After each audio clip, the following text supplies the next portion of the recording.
goes without saying. Okay, are you ready? Funny is that this meeting is being recorded. Really? Meeting. This meeting. This meeting is being recorded. Okay. There's your British accent. Yeah.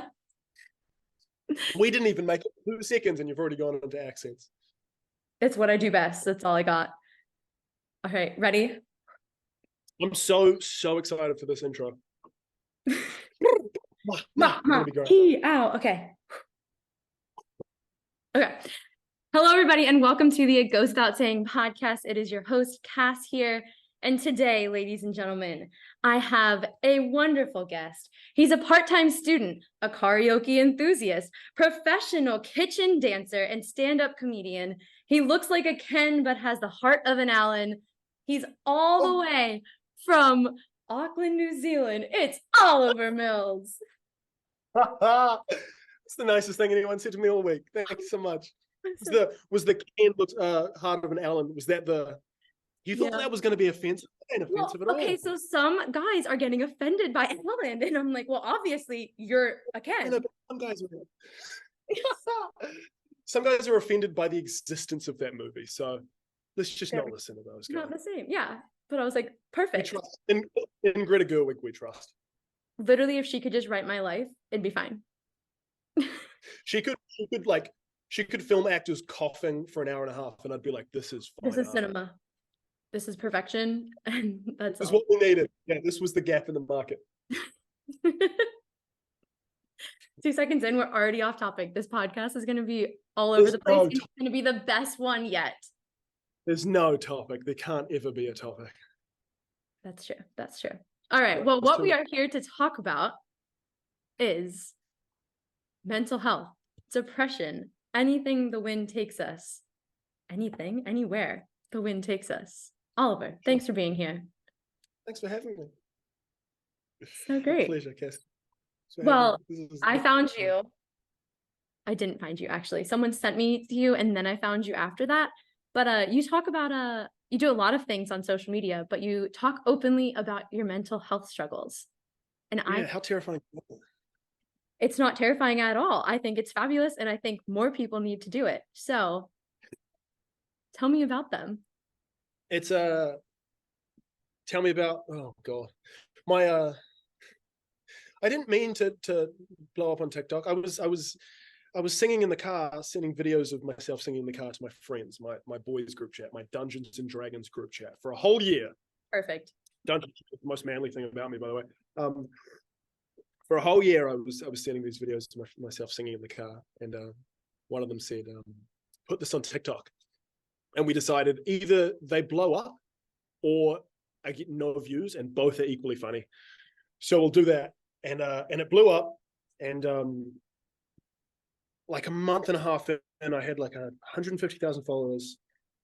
And I posted a couple of videos of myself crying in the car, like singing to songs and crying. Because that's the human experience. Like that, I'm doing that without the phone. We like, and you read the comments, everyone's like, I do this too. And it's like, yes. We talked about it yesterday. I said, it's like the top tiers of places to cry is crying in the shower and then crying in the car is like very close second, if not tied for first for me. Exactly. I just haven't filmed any like crying in the shower yet because it's a bit much. It's a little bit much. Are they tears or is that more? It's like, why is he? Oh, I won't say that. So when you huddle at the bottom and you look like it's Gollum from Lord of the Rings, just huddle at the bottom of the shower, just like sobbing. Yeah, there's nothing aesthetic about that. Just like on the floor, on your hands and knees, like it's not. It doesn't film well, basically. I'd watch. But no, my mom called me after those videos came out, and we're doing really well. And she said, she was like, "Are you okay?" And I said, "Yeah, I'm fine." And she said, "Okay, like, just worried about the crying in the car." And I was like, "I'm good. Like, I'm good. That's just what happens. Like, that's a part of everyday life. That's just my attempt at existence. Sometimes I'll cry in the car." And Mum said, "Okay, I know you're okay now after this phone call. We're good to go. There are thousands of people online commenting on your videos that don't know that you're okay, that are worried about you." And she was reading the comments. The comments were like, "Hey, I'm worried about you. this is really upsetting, and not upsetting, but like a lot of like, this is vulnerable, this is great. But Yeah. mom was like, they're worried about you and you should let them know that you're okay if you are okay. And so I post a video, because mom has like the whole trope of like, mother is never wrong, not Never. even once, not even. And if she's not right now, she will be right in 3 years with the thing she said today. You're just not caught up. So just hold 100%. on to your mother's words. I try and write down everything mom says, and she'll be right sometime. But If so mom I did a could video. write a manual for how to find things when you're looking for them, because I'll never be able to find it. 2 seconds in, she finds it. Mum used to get upset at that. She'd be like, you haven't even looked. And I'd be like, I swear to God, I've spent the last 30 minutes looking for this thing. And Yep. she'll be like, it's behind you. And I'm like, you put it there. It's not good. I post a video of myself talking about, like I'm like, you might have seen me crying in the car. Just want to let everyone know that I'm okay. I have depression. And then I was like, normalize mental health, and it went really well. And I said, like, I'm medicated, like I'm trying to look after myself, I'm doing what I can. Normalize mental health, but sometimes I'll cry in the car, and that's okay. Like, let's validate the human experience, validate your emotions. Just because I'm crying in the car to some songs that are meant to be sad and honestly meant to be cried to, Exactly. doesn't mean I'm a completely broken character. Exactly. I'm just doing. I think that's so true. And I think it's such an important part of depression with it, which is like, or really just like any illness, but like one day you can be fine. The next day you might have a little bit of a bad day, but that's just literally being human too. And so like some days you cry, some days you laugh, some days you do both at the same time. Yes. Yeah. There are days where I will flip back and forth, and it's like, that doesn't look healthy. And I'm like, it might not be, but this is what I'm going through. Yep. 1 second jamming out to like one direction, and then sobbing to Olivia Rodrigo, and that's how the day goes. Exactly. Yeah. It's funny. One of the videos I posted was like me crying in the car, like bawling. I can't remember what the song was. And then the next video was me like rocking out. And someone commented like, the contrast between these two videos is perfect. That's what it goes like. And if you're looking closely at the second video, you can see the tears like still on my face. It's perfect. Perfect. So I'm not to make it interviewy, since we're not calling this an interview. Let's not. I can't do this. I get nervous. We're gonna get casual. So like, how'd you find out you had depression, dude? Oh God, that's brilliant. Yeah. Oh no, that's a terrible question. I was 16, I think, and that's throwing it back. I was 16. I'm 23 now, so we've been dealing with it a while. Wow, the origin. No, I was 16 and I was at school, and I was like, I'm hurting really badly, and I can't figure this out myself. And something in me went, go to the counselor. I didn't even know what a counselor was. But I luckily went to a counselor and said, like, I'm not good. Like, I'm really not good in a way that I don't know how to explain. And the counselor was like, okay. And then we went from there. And then it was like, you go down that rabbit hole, and I was like, okay, I'm seriously not good. And then we saw GPs, psychiatrists, psychologists, because it was getting really bad. I got medicated, normalized mental health. I got fluoxetine. I'm on fluoxetine, or Prozac if you're American. I'm on 40 milligrams. I've actually got it tattooed on me somewhere there. Love it. Fluoxetine, all about it. Normalize mental health. Yeah, I got that when I was 17, much to my mum's chagrin. But yeah, it was just, I don't know. I felt I was off, and I really was. Yep. And then we got medicated, and then just got like a whole team on the case of it. That's how it goes. Yeah, I was thinking about it earlier today. Something came up, because how the podcast came about, I've had a blog for like the last 11 years. And how the blog started was, I was super fucking depressed. It was my sophomore year of high school, and I had been sick for probably like 9 months now. And actually, no, almost a year. And softball tryouts were about to start, and it was the first year of my life that I was not able to play softball. And I was like watching all my friends, and my sophomore year of high school was spent in my bed in the pitch black because I couldn't have lights on. Oh God. And if I could, I would put on my little TV and I would just watch any Nicholas Sparks movie that I could possibly find and sob into Gorgeous. my body pillow. Like on You've my got to get side through sobbing.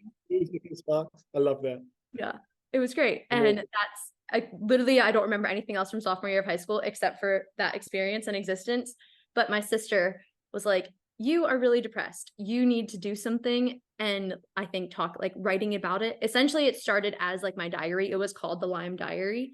And that's how I got started with all of this. That's how we are here now. But I didn't get medicated for the depression.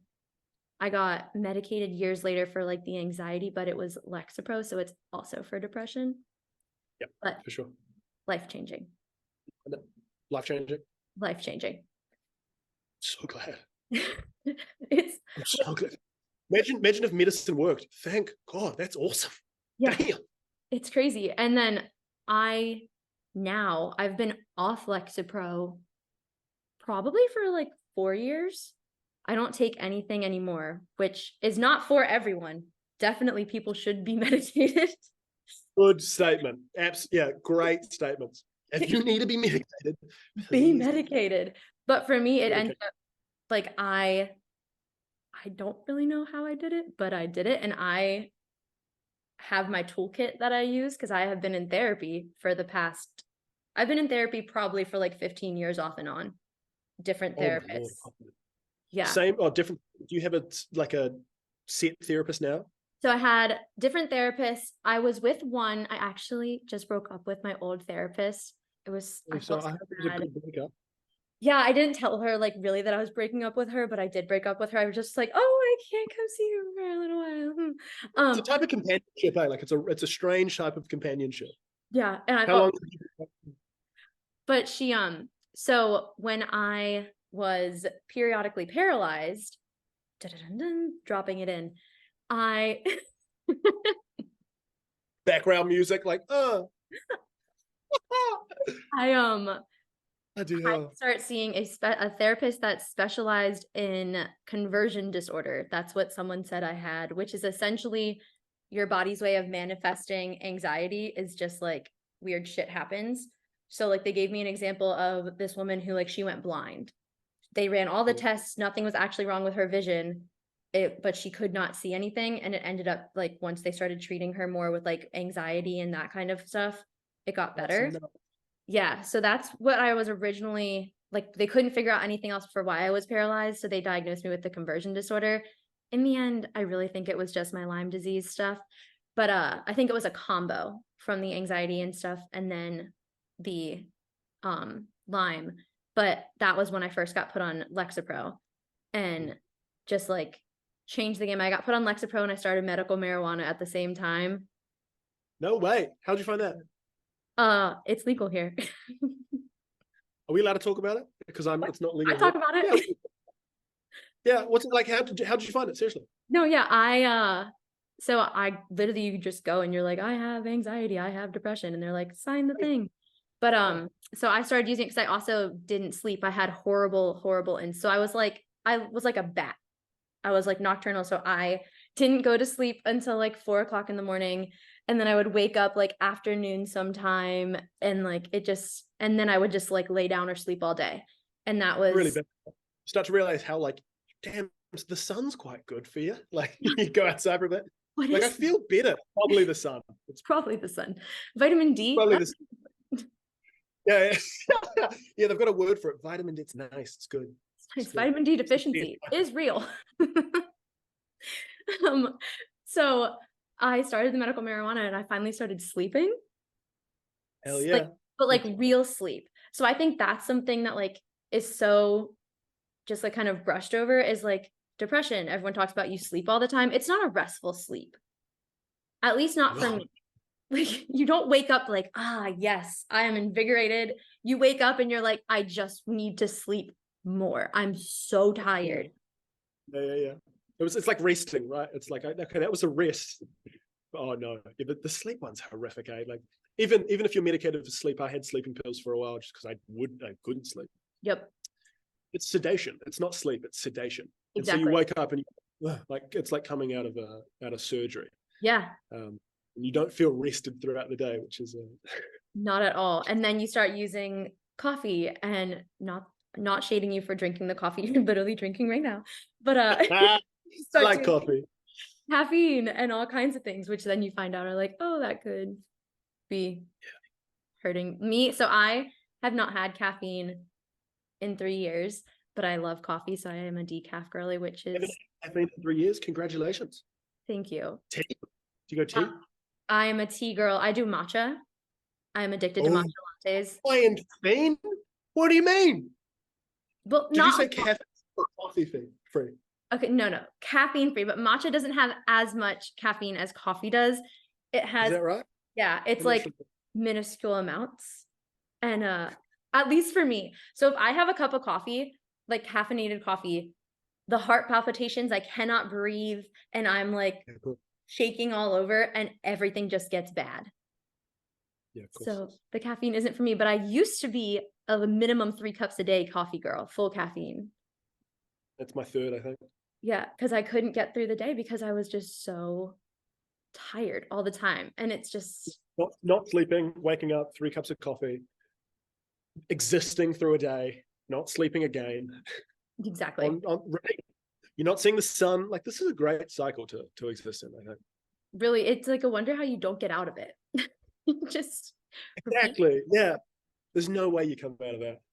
And it's really just hard to. Yeah, and it is hard to. And I think we kind of talked about this earlier when we weren't recording, but like people throw out all the, oh, you just need to do yoga. You just need to go outside for a little bit. Love that.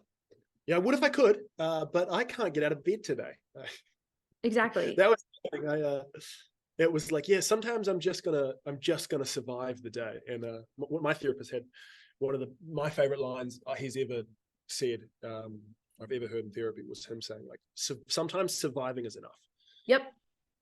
Obsessed with that, like, because I used to tell myself off, like, I haven't done this and this and this and this today, and it's mundane shit, but it's like, okay, what have you done? I've brushed my teeth today. Like, I wasn't able to do that yesterday, but I brushed my teeth today. Well done. Yep. It's like, fuck, I'm in the shower today, so I don't stink, at least. Like, I am clean. Fuck, I cleaned my room. Like, I'm much better than I thought I was. Yeah, huge. Have you ever heard of the spoon theory? No, I've not. So in the chronic illness world, we are called spoonies because there's something called the spoon theory. And I always mess up the numbers because I'm not a numbers girly. I'm a communications girly.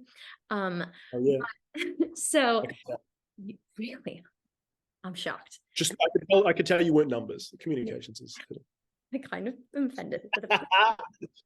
So it's like you have every morning you're given 12 spoons, and different tasks are equivalent to a certain number of spoons. So it's like brushing your teeth is 1 spoon, like doing the laundry is 5 spoons or something like that. And you have to like learn. My biggest thing was learning my limits, like, so I didn't overdo things, and also so I was not like making yourself feel bad, because brushing your teeth is doing something. Like, even though it feels kind of like society will be like, that's the bare minimum. No, when you're deep, dark in the pits of depression, literally getting out of bed, huge step. Exactly. Yeah, this is me trying. This is yes, I just unironically quoted Taylor Swift. Absolutely. Yeah, don't play with me. Can we break down the song now? Yeah, yeah, and yeah, sometimes I'll just get out of bed. This is like, my best isn't going to look like your best. Nope. At the time, but like, this is I'm really giving it my all. I'm trying. I'm doing what I can. And that's all that matters. And I think that society, like the societal pressures with depression. So number 1, we don't talk about it. We see it in like movies or TV shows, and it normally is just like there's trash everywhere, and it's just kind of like disgusting. But also for me, it can be like the mask.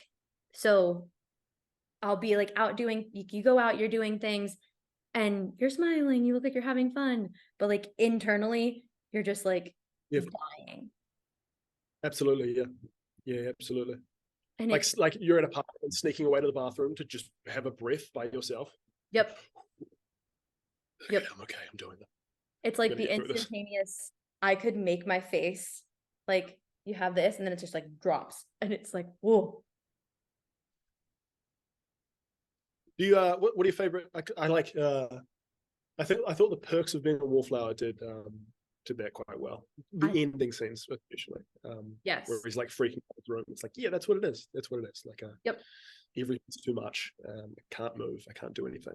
Completely paralyzed. Thought they did it quite well. I think that movie was just so well done all around. Also the cast, fantastic. Emma Watson can do no wrong. No, she literally can't. Dylan, Yes. No, not Dylan O'Brien. Yeah. That was Teen Wolf. Who was it? Who's the It main was dude? Logan Lerman. Yeah, he killed it. He did a great job. He was good. But we were talking about now Dylan O'Brien, Teen Wolf. Teen Wolf with the panic attacks. I think it was Styles that had panic attacks. And then Scott, his best friend, was the one who like talked him down from it. I love that. You said yesterday, like you loved that it wasn't like a romantic partner, but like a best friend that talked him out of it. I love that. I'm obsessed. Because that's also what I think in like a lot of movies and stuff, when they talk about depression, it will be kind of like in a romance situation, there'll be like the partner kind of aspect of it. And I think that can be problematic because one, if you're depressed and you don't have a partner, makes you more depressed. You're just fucked. There's no help. Yeah, you're seeing in all these movies like he or she, they made it out of depression with their partner, and you're sitting there alone, like single, like I'm fucked then. Like there's no, I need a partner. Nicholas Sparks in bed alone. Exactly. So my best friend and flatmate actually is he's been the one that's been like next to me for a bunch of my panic attacks. I don't believe in like the supernatural, but I kind of believe in him in that sense. Somehow, like 4 times in a row, I'd be having these severe panic attacks in my room, just like on the floor, completely like immobile. And he'd come in to tell me something else, which was hilarious because he'd open the door and be like, dude, check this. Oh, what's going on? And I'd be like, oh, like dying in the corner. And go, oh shit. And then it just sit and and it was good. Like it happened so many times that I think he came to learn that like, fuck, there's actually nothing I can say. But just, you learn that like just your presence is enough. Like just know that you exist there and I'm here. That's fine. I can deal with that. But like, it's when you're trapped there, you're like, I'm the only person anywhere. And he came in and just like to have someone near, even to like, just like put a arm on their shoulder, like, okay, you exist, I exist. Like we can do this. Yeah. I was just watching The Summer I Turned Pretty because I like to think I'm a teenage girl again. And they were talking about depression, and this guy said depression is sitting at the bottom of a deep dark hole, and there will be the friends that are trying to pull you out of it, but what was most beneficial for me was the friends that got down and sat with me in it. And I think that is so true. And when I was in my deepest, darkest times, I had friends that would come over, and literally all we would do is they would just sit next to me in my bed while we just both sat and watched a Nicholas Sparks movie. And that was all I needed. Cause like, I was like, physically, I was too sick to do anything else. And they knew that trying to make me do things cause then it just makes you feel worse, at least for me, when people are trying to make you do things. Yes. It's just like, I physically cannot, but then I feel guilty for not being able to do things. So if you just sit with me, that's all I need. That's perfect. Yeah. I'm going to do this anyway. Can you just do it with me? Like, I'm watching a movie tonight. Can you just come and you don't have to speak. We don't have to talk about anything. Can you just be next to me, please? That'd be great. That'd be great. My love language is touch, and none of my friends are at all. And they just like, I have forced them. Yeah. What? I'm devastated. It I'm really, devastated for you. Your love language is physical touch. Go get a massage. not the same. No? You're like, I need the trust and the love there. I need the I have the weighted blanket that sleeps on me because yeah, you need that. But they gave my first experience with a weighted blanket. Loved them, by the way. Was in the mental ward, the Starship mental ward here in Auckland when I was 16. It was like that. I don't remember a lot from it because I was completely out of mind. But they like came in. It was like 9 o'clock, and they were like, "Here's this blanket," and I was like, like freaking out. And they like put it on me. It must have been like 20 kilo. I was pretty skinny at the time, and I remember just being like, "Oh, that's quite nice." yeah, just pressure. I love that. it's I'm all about fabulous. it. I hated it the first time I ever used it. My friend had one. Once again, not a numbers girly, so I don't know the conversion here, but it was like 30 pounds. And it was so heavy. I was like, I feel suffocated. I cannot breathe. And now I have a 15-pound one and it's perfect. Nice. But now That's the money. So I slept so much when I was younger. Sleeping is my prize thing that I do. I love just like I'm really bad at it. I'm really bad at sleeping. You love it. I love it. And I have a whole setup and people make fun of me for it, but I got 2 body pillows on each side of me. One of them is a memory foam one. I got an extra long pillow under the legs, a bamboo memory foam pillow behind my head, Ooh. extra long. Then I got the weighted blanket on top and I hold a square pillow on top of me. I got the eye mask and pitch black with a fan hitting me. This is brilliant. How long does that take to set up? You're like, all right, I'm going to bed like 7:30. You're like, yeah, I got to be in bed by 10. I never make my bed, so it's always set up because it would take me too long to do it every day. Just like climb out the top of the bed. You're like, all right, I'll see you later tonight. Every time someone comes in, like anytime a friend comes over and we have a slumber party, they're like, this is so nice. And they sleep so much longer than I do because it's like a cave, it's like a bat cave. And I'm like, yes, I protect my sleep the best I can because sleep is the best form of medicine that we got. No matter what illness you got, you're good. Oh, that's gorgeous. Have you read Sleep by Breather's James Ness, Matthew someone? I think it's called Sleep. It's a good book on sleep. It's a bit scientific. It's good. Next topic. I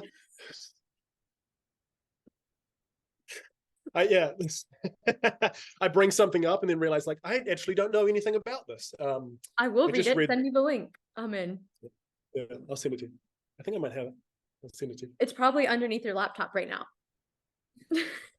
Yeah, with the setup because we decided to be standing, right? Our poses. What books do we?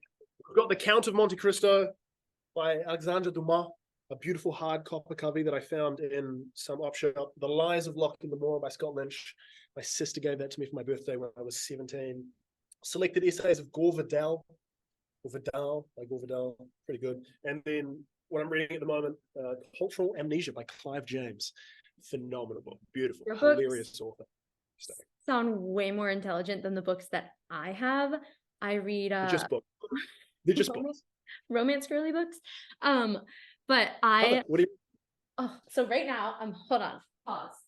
Hell yeah. Okay, so I'm rereading Happy Place. Happy Place by Emily Henry. I'm rereading it, and it is, it made me sob, and like I don't cry, but I did, and I literally like when I finished it the first time, I just sat here and just like laid and was just like, oh wow. I get into a book coma so hard, but that all started when I was deep in like the depression because I'm now realizing it later. So now I'm bringing it way back to what we talked about in the beginning. I'm with a new therapist who specializes internal family system. Well, nope, can't speak. Internal family system therapy. Really? So essentially, it sounds. I do a lot of what people say woo woo or voodoo-y things is what my family calls it. But you know, it works for me. What's your star sign? I don't actually know. I don't do astrology, which is like I'm a Capricorn. That's all I got. Okay, that's fine. All right. As long as you know. I'm a Virgo. You can tell me what it means. You'll have to figure that out by yourself. Oh God. Okay. I'll do some research. But internal family systems therapy is essentially like your body, you're made up of different parts of yourself. Like when you say like, oh, like a part of me likes that kind of, it's like, no, you have these different parts and you can get triggered by certain things and then a different part will show up. I don't feel like I'm like explaining it well, but for me, You mean like different personalities? no, not different personalities. It's like, so the other day I was triggered because I was invited to do something and I can't do it. And it's like hanging out with a group of friends. And I was like having a really rough time about it. When I told you that I was crying for 2 hours, this was why. Because and then I like was like writing in my journal, trying to figure out, I was like, why is this happening? Why? I'm like, it's not that big of a deal. And I figured out it's because when I was in high school and younger, I would get invited to do things and I would have to say no because I was too sick to go out and do things. And I was just, then the invites stopped coming. And so I realized, yeah. And so me saying no to this one thing, it was like high school Cassidy came to the surface and was like, no, we can't say no, because if we say no, they're going to forget about us and we can't do that. It's like 25-year-old Cassidy knows that's irrational. And if I say no to one thing, forget about us. You're like, you're talking about your teenage self as well. They're going to forget about us. Yeah. Oh, no, that makes complete sense. And so it's like, that's the fear. What? The invites do stop coming. That's the fear. Yeah. That you just get forgotten about, because that's what like happened to me in high school is I ended up it was just me. And like, I had like 2 friends and that was it, because I just kept saying no because I couldn't go. Cassidy, we'll never forget you. Don't worry. Thank you so much. How could it's recorded? You live on in posterity now. We're good to go. There we go. Sold. How don't have to worry about being forgotten. Never again. But so I realized it's like, now I can take a step back, and I was like, why am I getting so worked up about this? It's not that big of a deal. And that's how I realized it was like, they're called protectors, like the different parts. So like my high school self is like a protector that's like, no, you have to do this. And so then you kind of have to be like, no, like talk to yourself essentially like, hey, it's actually okay. We're in a different place in our life now. Like, I appreciate you trying to look out for me, but you can rest now. And I got this. I love that. And I love that. That's gorgeous. Have you seen all the like there was a trend on TikTok where it was like about the Barbie movie. It was like the girl that watched it, yes. Or the girl that went to Barbie, and then and then it was like a younger version of themselves, like the child version of themselves, like the girl that watched it. I think that's beautiful. Like you are like, that's what it is. You actually are taking yourself back to a point in time. And it's like, okay, healing the child self. I really like. It's like kind of like inner child work. Yeah. And I think it's it's so helpful and so important, because like depressive episodes are trauma. Like, and so that's going to stick with you. And you got to. Yeah, absolutely. That's a memory you have. Like, that's the terrifying thing is like, no, I have the memory of me screaming, crying on the floor. Yep. It's not a nice memory. That was me that went through that. That was my brain that existed there. Like, that's not a dream. It's not something I watched. That's something I actually experienced. And it's fucking terrifying. Yep. It is. And for me, it's like not scary to think that like, oh, the thoughts and things can come back, because I just know that now, which is how I feel about like all of my illnesses. But I just like, I'm at a better place that I know how I have like I said earlier, like the tools in place kind of, which for me is like putting myself first with like protecting my me time. And my me time means I'm very regimented, which is probably actually too regimented. But like every morning I wake up, I have a quick little yoga thing that I do to start my day. I drink a lemon ginger tea that like brightens my mood and gets me going. And yoga. That's it. You just needed yoga, and then you were healthy. It does make me upset because I shit on people so much that said you need to do yoga, and I do yoga and I feel so much better. But it actually does work. It really does. All right, you got a point. You got a point. Not that I'm sponsored by Peloton, but Peloton has a shout out Peloton. We love you, Peloton. Thank you for existing. What's Peloton? Is that a real life question? Yeah, I'd never heard of it. Are you actually kidding? Or are you real life? No, I think I'm real life. Sometimes I'm. You don't know what Peloton is? They don't have Peloton in New Zealand. Is it the bikes? Yeah. Yeah. I thought that was global. Okay, well, so Peloton is like it started off as just bikes, but now they have everything. And I do not pay for it. I use other people's, sorry. Whew. Who can afford that lifestyle? And but they have yoga, Peloton yoga, and there's this woman who does Taylor Swift themed classes. And there is a folklore class. We'll do it together. We can do it virtually. It's wonderful. And I just like, Yeah, all right, we can do that. when I'm having a day and I'm just like, I need to just like, I don't know, like get it out of my body somehow. And the crying doesn't happen naturally for me. And so I do the folklore yoga, and it's just every single time I do shed like at least one tear. And like the lady doing it sheds a tear because it's just like that whole album for me is so good. Oh my God, that's a devastating album. And but it's just, and you're Strange album to like cycle yoga to. No, I can't imagine how it works. Is it slow? so I think the thing I've seen of like like spin classes, I think is what we call Yeah. them here. Once they go to spin classes, but the only thing I've seen of that is like dubstep. You know, like it's like heavy, loud, fast. You're like sweating out of every orifice. It's just crazy. So to think like to do like a slow, sad album, like it's not the bike though, it's the yoga. It's so no bike included. No bike included. It's just yoga. So they do other things now besides just bike. So now they do bike, they have running, they have yoga. I think they do weights, but they also do have Taylor Swift bikes. I have done when Red re-released. They did that's what I was thinking. If you're gonna do a spin class to Taylor Swift album, it's probably Red. And but it was all too well, and it was like an uphill battle for 10 minutes. And I was like, I mean, that song is an uphill battle, like it really is, but am I gonna listen to all 10 minutes every single time it comes on? Will I take the long way home when I'm driving to listen to the whole thing? Yes. You've got your scarf on, like in the class. And he was tossing me. Fuck the patriarchy! Like everyone's screaming. It's just too good. It's too good. I love it. Now I just want to have a Taylor Swift sing off. It's fun. But anywho, the yoga, the folklore yoga, it comes out and you just like the movement of, I don't know. Is it hot yoga or normal yoga? I do it in my apartment, so I make it hot yoga. You make it hot yoga? I just turn off my AC. Your hair dryers. Just turning every hot stuff like I can. Yep, make it as hot as I can. The Yeah. oven's on and open. Quick response.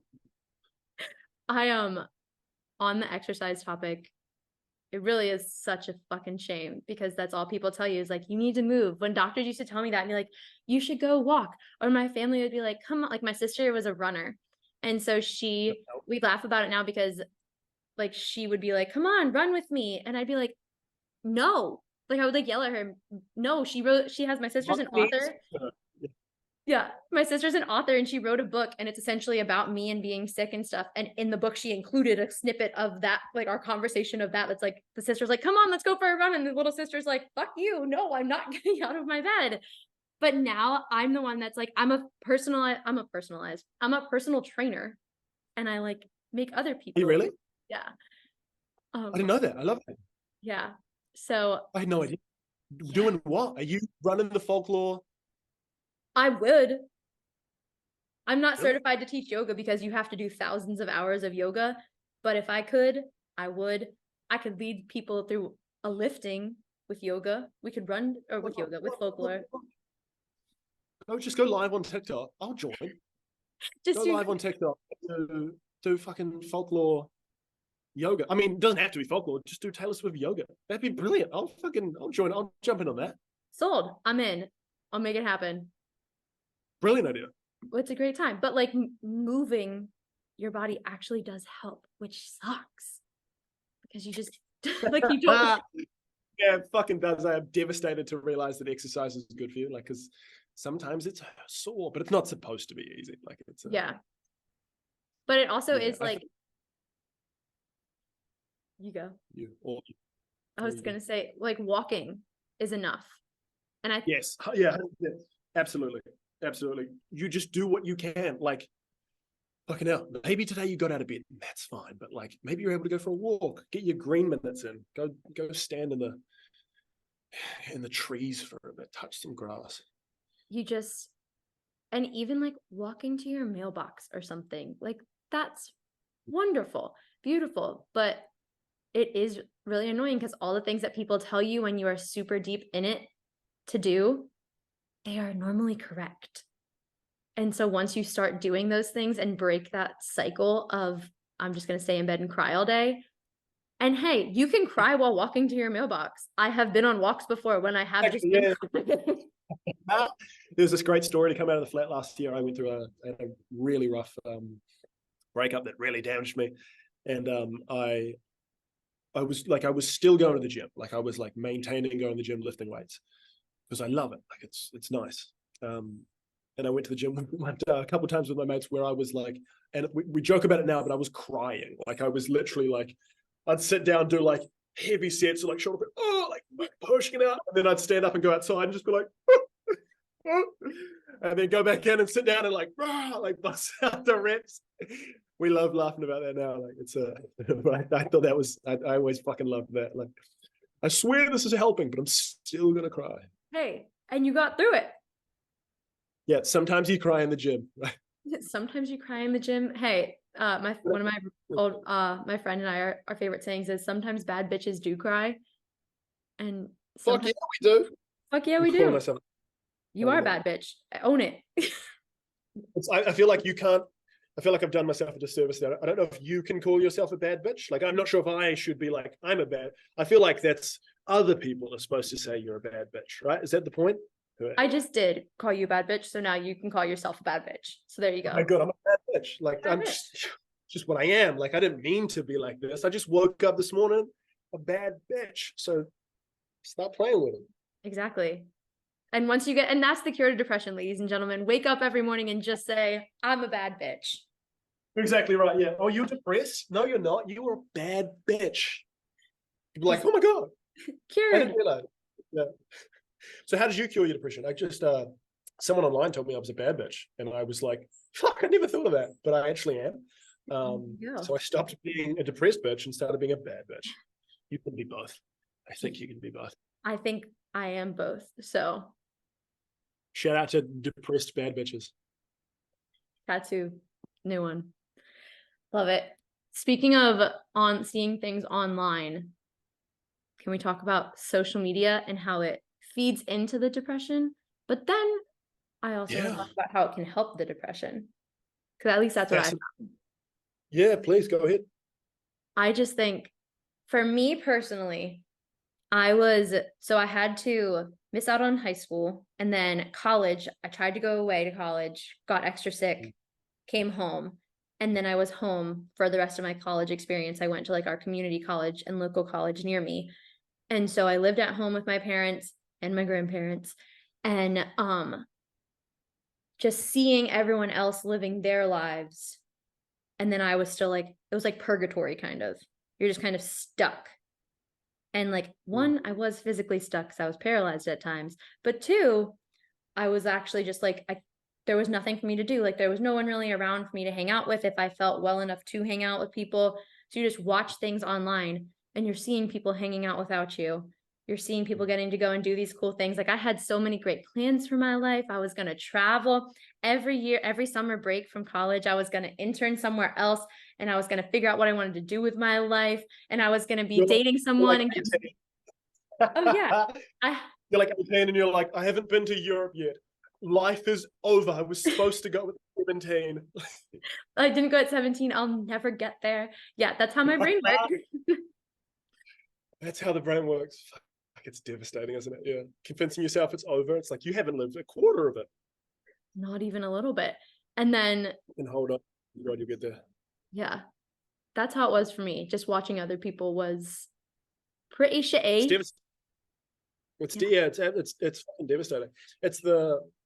You were literally paralyzed. And so it wasn't an option of like, maybe I can just go fake it till I make it. At this party. It was, I'm stuck. Like I can't get out of bed. And like what we mentioned before, people stop inviting you to things because they think like, they're like, oh, he doesn't want to go and she doesn't want to go. And it's like, no, I'd like to go. I just can't today. Thank you for the invite. It means the world. so I used to text people and like say like, oh, like thanks for the invite or whatever, like sorry. But I would always apologize so much. And literally you yesterday kept telling me, stop apologizing for being you or like living your life. And I was like, I'm apologizing for existence. I can't remember what you did, but you were like, oh, I'm sorry for this and sorry for that. And I'm like, you're just existing. And it you're was my just being accent. yeah. You're like, you were like, oh, like sometimes I do a British accent. I'm really sorry about it. Like, I just want to apologize now because sometimes I might do a British accent. And I was like, that's of all the things you should apologize for, that doesn't even make the list. Like, I'm not even writing that down. As if you were going to be like, I can't do a British accent. I won't even try, but as if you were going to be like, say something in a British accent. And then I was going to be like, that's not right. You can't do that. It's rude. Stick to one accent, please. I can't. Once you do other accents, I just get confused. I can't understand you when you speak like that. God. No, but I have that's just been like ingrained into my head, like ingrained, I don't know if that's the word, but I would always like, because I felt so guilty, which is a me issue, but I just because I couldn't do anything and I like wanted them not to forget me. So then you're like, oh, like I'm sorry, whatever. And now I have my people, like I have my tribe, I have my friends, and like I'll be like, we're planning to do something, and if I'm having a bad day and I'm just like, I'm sorry, like I'm not gonna come, and they say, please don't apologize. I'm not the person you like, you never. One of my friends said to me recently, you never have to apologize to me for not wanting to go do something. If you want to sit on your couch and watch a movie, I would do that with you any day. Like that's what we like. My dream night is sitting on the couch. No, we gotta start with the meal. You have some really good dinner, and then you make baked oats for dessert, and you sit on the couch, you maybe get a little high, and you watch just like something. Like I'm a comfort girl. I like to watch the same thing over again. Pick a movie. What do you watch? Perfect Night. What's the movie? We're gonna start with 10 Things I Hate About You because that's my I love we're gonna start with as if there's multiple events. Like we're gonna watch a couple. You can't just like one. All right, we're starting with 10 Things I Hate About You. Great starting point, by the way. Shout out Heath Ledger, kills it. If I don't get proposed to the scene when he is strutting down the bleachers singing, I love you, baby. Like, it's quite all right. It's the best thing that's like, and I want to do the paintball scene in my life. It's my favorite movie. So we're starting with my favorite. Then we're going to go into a TV show. Oh. And so the TV show is going to depend on the mood that we are feeling, but it might be One Tree Hill because that's also my favorite TV show. It might be, we're going funny, and we might go Ted Lasso. We might go like Dairy Girls. I love Dairy Girls. We might go into Avengers or Harry Potter because I like them all. Is that after the TV shows? So you do a couple of episodes of a TV show and then like Avengers or Harry Potter? Yeah, I feel like that's a great night. All about it. Yeah, all about it.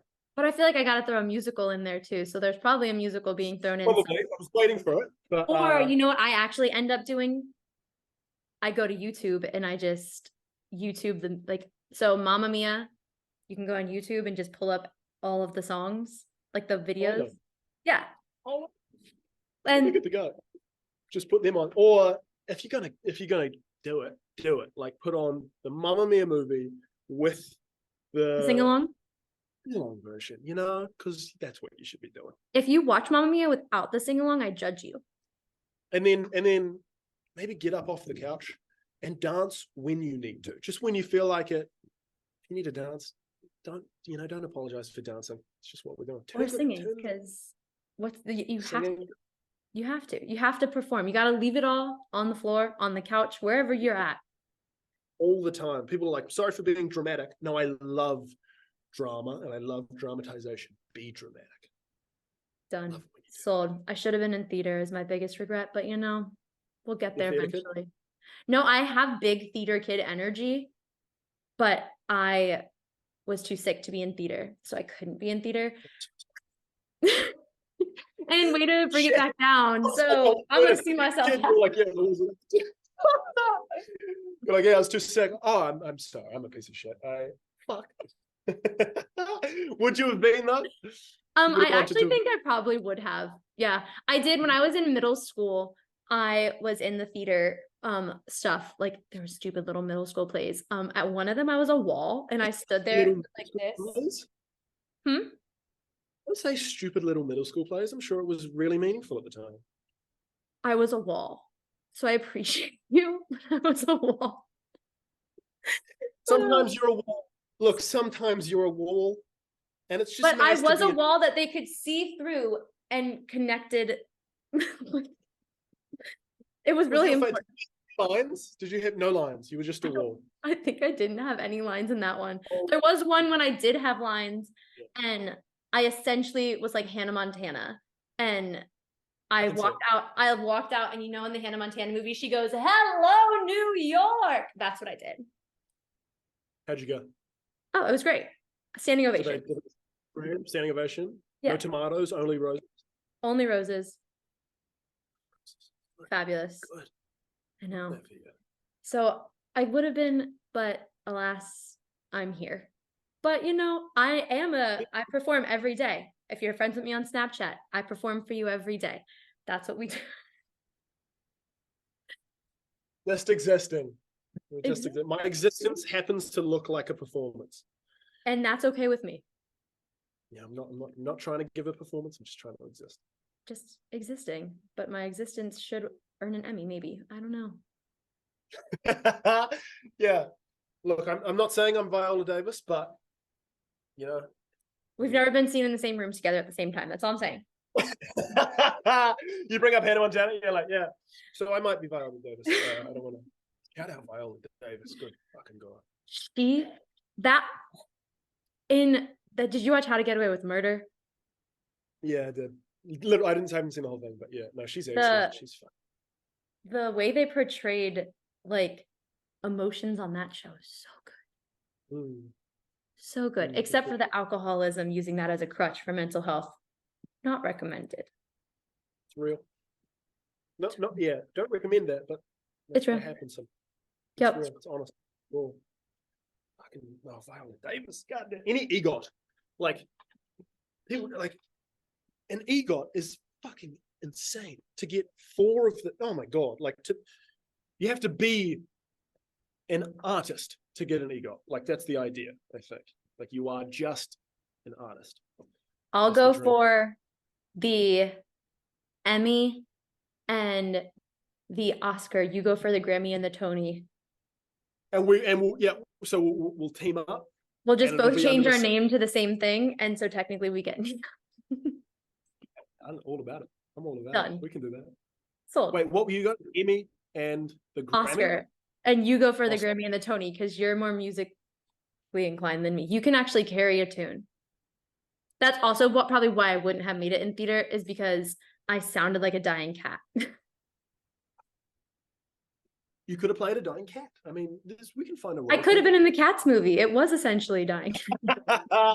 In the Cats movie, like in the hospital bed, like, I've got a role for you. It's perfect. Sold.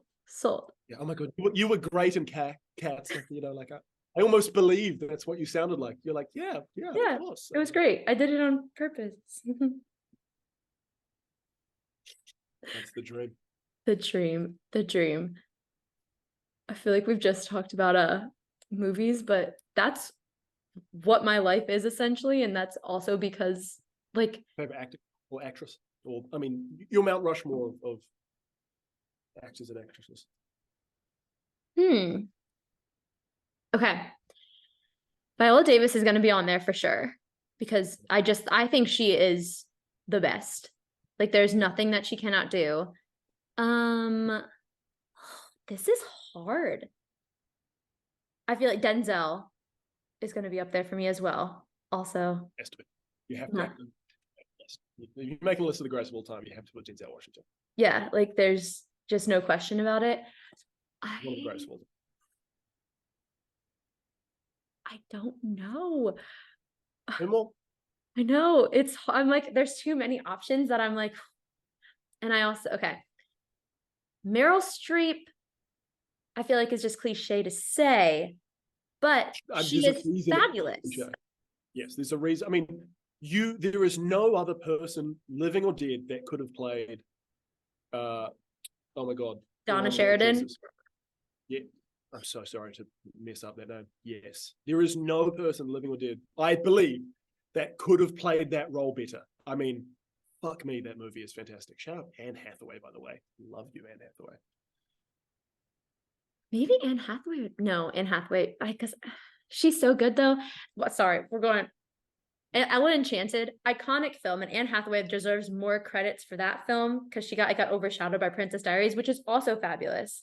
And my intro for this was going to quote Princess Diaries instead of what I said earlier, but never too late.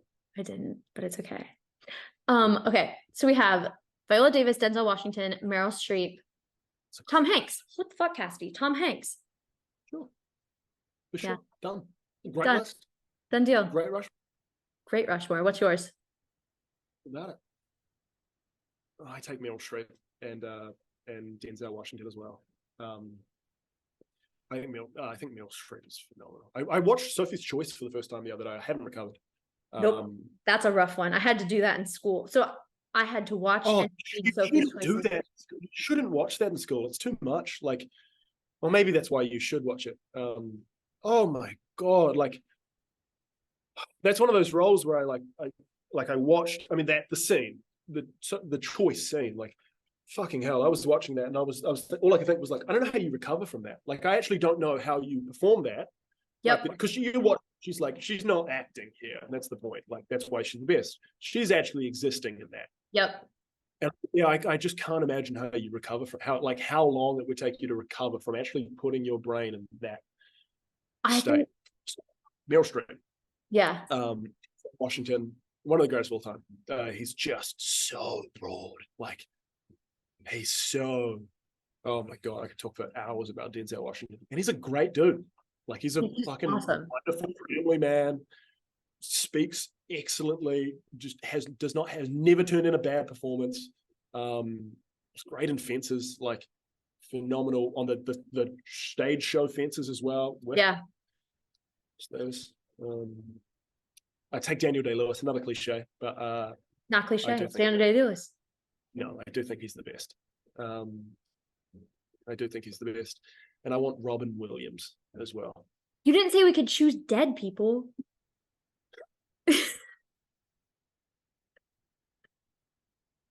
I haven't come to terms with it yet. That's a devastating loss for the world, I think. Mental health. Sadly, yeah.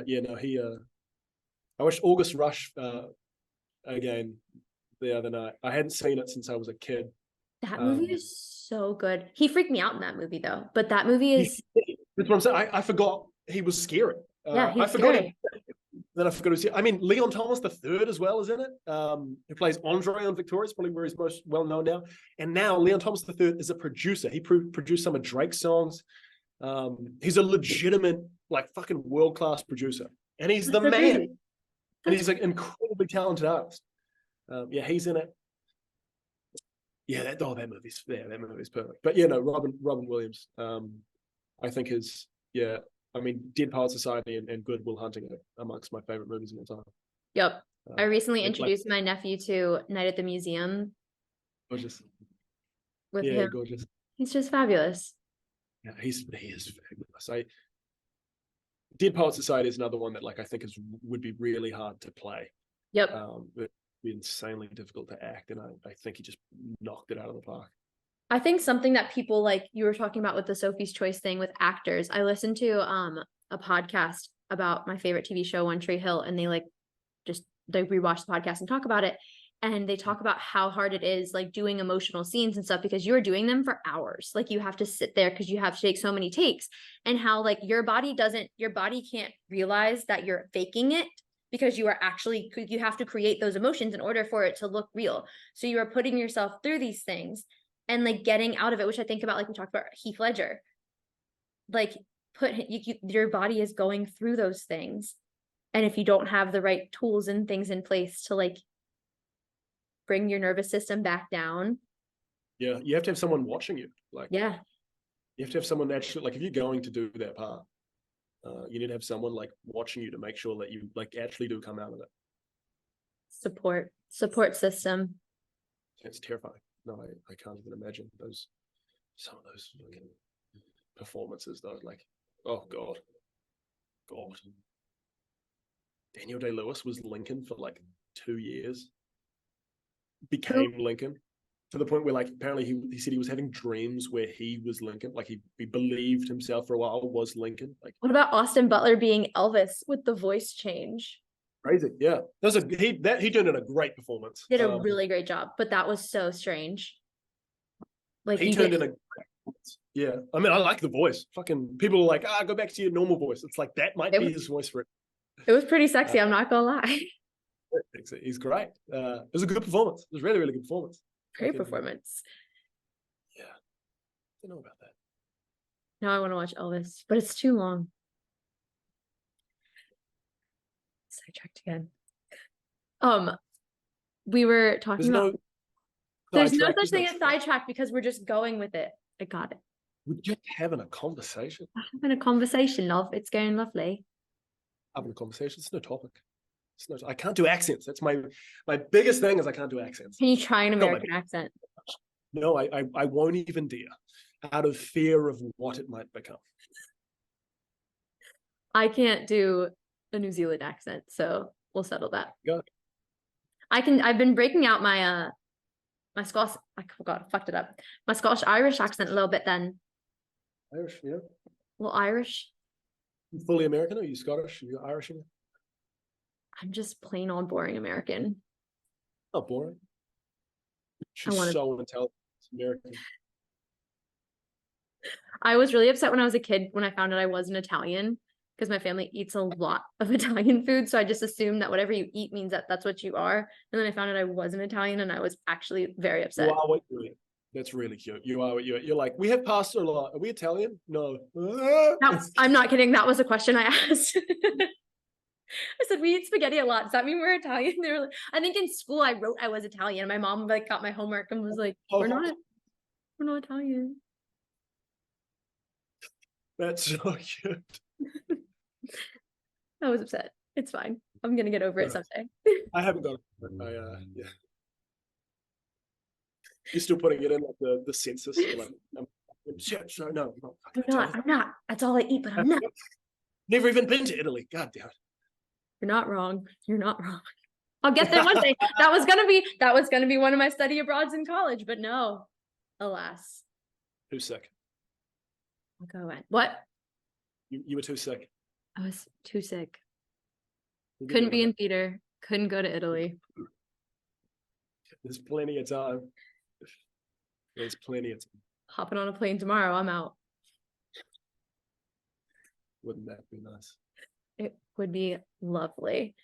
I read a lot because I used it as my escapism to get out of this. My mind. Scary place up there sometimes. It's like really scary.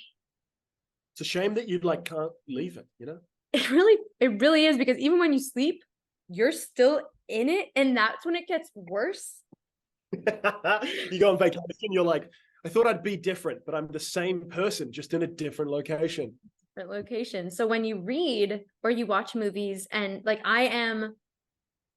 if I could just do a podcast where I just talk about movies and TV shows and books and music, dream come true, because I am the most like versed in those things, because that's all I did with my life, and that's what I like to still do.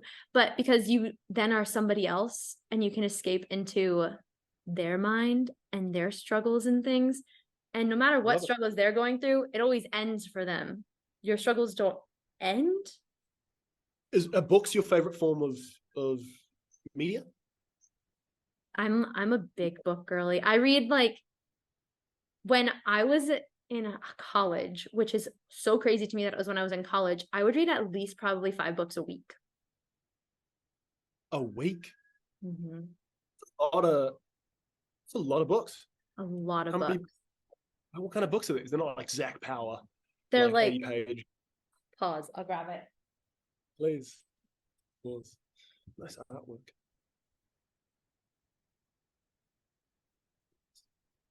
Like these ones.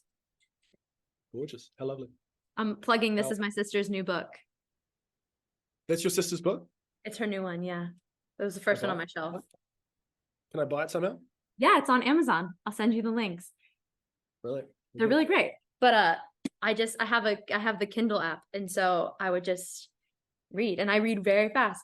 But yeah, books are my favorite because there's a quote that's like, I have lived 1,000 lives, I have loved 1,000 loves, I have been 1,000 places because I read. Absolutely. And perfect. That's me. I'm getting a book tattoo for my next tattoo. What are you getting? I'm gonna do, I think on the back of my arm, like a fine line book that's open, and I want it to be like flowers and things coming out of it. And I think I want the flowers like, like wishing flowers. Like the little, I don't know if you guys have those. They're these little white flowers. They're actually weeds, but when you're a kid, you grab them and people are like, you can make a wish, and you close your eyes and you make a wish and you blow on them, and then they fly away. And oh, yeah, dandelions. Yeah, I think they're dandelions. Wishing flowers is wholesome. I like wishing flowers. So I want it to be a book that's open, and I want wishing flowers coming out of them and trailing up my arm, because every time you read a book, it's like it's like a wish kind of, and you're just like, oh, this is so great. Yeah. That's beautiful. When are you getting it done? Beats the fuck out of me. Will that be your first tattoo? No, I have 6. I love you know the exact number. Oh yeah, I count because my siblings and I have like a challenge. Yeah, like I'm not a numbers girly, but I have exactly 6 I have 6 tattoos. I have this counts as 1, but these are ants for my niece and nephew. Because I'm their aunt. And then I have one on my oh, that's really cute. Thank you. Yeah. All of my tattoos have a like sentimental value meaning. So I will also get a Disney tattoo at one point, and I'm not ashamed about it. Which one? Paint with all the colors of the wind, Pocahontas. Nice. Yeah, I love it. Gorgeous. It's perfect. It's a good story. It's a good story. It's a fake story, but it's a great story. Should watch that again. Would you say I said it's a fake story, but it's a great story. Some of the best stories are fake stories. And nothing's really fake. Like, there's no real fake story. Like there's some truth to everything. Usually. Taylor Swift claimed that folklore was just stories that she came up with, but it was like, girly, everyone knows you're talking about your actual life. 100%. Okay, wait, favorite since we did your Mount Rushmore of actors, Mount Rushmores of singers and or bands. Go. That's really tough. I'll do mine. So like, because I have a separate list for like the things that I think are the greatest of all time. So like an example of that would be like my favorite rapper is J. Cole. Yes. But I think the greatest rapper of all time is Jay-Z. That's interesting. That's a hot take. Like, yeah, my favorite, I'd be so willing to defend that Jay-Z is the greatest of all time. But and another example is like the greatest boxer of all time is Muhammad Ali. Yes. But my favorite boxer of all time is probably Terrence Bud Crawford at the moment. I really thought you were going to say Rocky Balboa. No.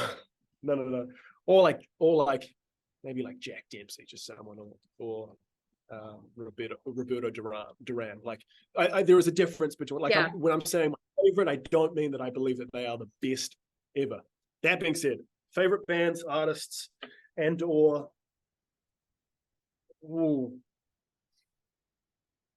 I'm gonna go J. Cole. I'm a massive hip hop guy.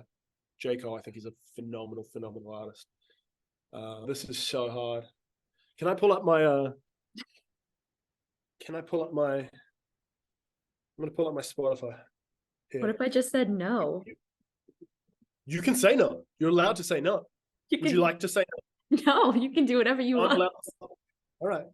I'm just checking. I don't need to pull up Spotify. I have it in my head. That's another thing about me is I constantly have a radio playing in my head at all times. Like go to sleep singing a song, wake up singing a different song, all throughout the day, singing songs. I like when I get on calls with coworkers, I tell them, I'm like, I'm so sorry. This is the song that stuck in my head. So if you hear me, like while you're talking, start singing it, just know I'm listening to you. My brain is just, my radio's going on. All about it. I'm hesitant to say Taylor Swift, but like she's probably in there. Like she's fucking exceptional.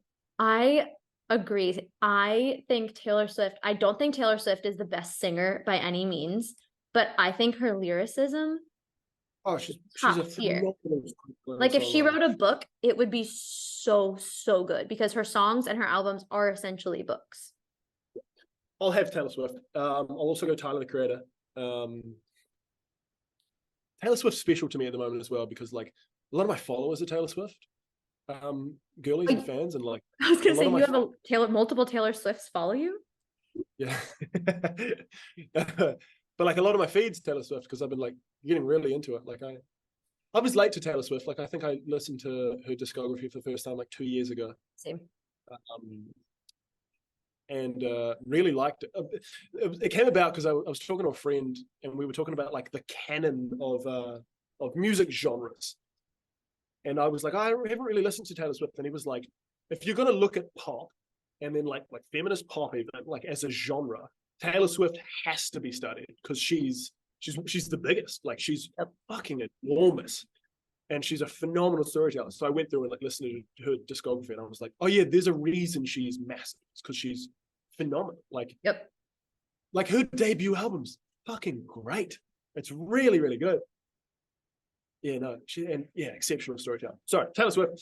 Tyler the Creator gave me my bravado. He's one of the main reasons. Him and Gerard Carmichael, who's a stand-up comedian, he's one of the main reasons I actually started stand-up for the first time. I was listening to Tyler the Creator talk about like being unapologetic about the fact that he's good at music and being like, look, I'm good at this and this is what I do. It's like I'm just going to do this and I'm going to release it, and if you love it, thanks. But I know I'm good, so like this is what I'm going to do, which gave me a bit of confidence. And then finally, I should probably take a band in here. I'll go maybe Foo Fighters. Solid choice. Can't go wrong. I love the Foo Fighters. Is that right? Yeah. Who do I have? J. Cole, Tyler the Creator, Foo Fighters, Taylor Swift. That's going to change daily. Yeah. That will change daily. Been loving the Beatles recently. So I was raised by great parents that had like great music, and they are also DJs and own a DJ company. So my tastes for music go all over the place, and I love like jazz and the 40s. When I'm reading in my house, I play it's like called like Sad Soul Mix on Spotify, and it's just like Roberta Flack and all these oldies but goodies and like Etta James, and I love it. And then I'm a huge I think the 80s is the best decade of music. The music that came out of the 80s. It might be. Stunning, fabulous. No notes really. I want the Roots as well in my there's too many. I want the Roots in my Mount Rushmore. Damn it. Yeah, I need the Roots. Probably should have Etta James. Whitney Houston definitely has to Whitney be Houston, top. If we're going the greatest of all time, Whitney. Yeah, Whitney Houston she might be the best ever. Beyonce has to be in there though. Jay-Z has to be in there. Like there's two. It just opens up a can of worms and you just keep going down the rabbit hole. It's far too many. Sorry, yours. Oh no.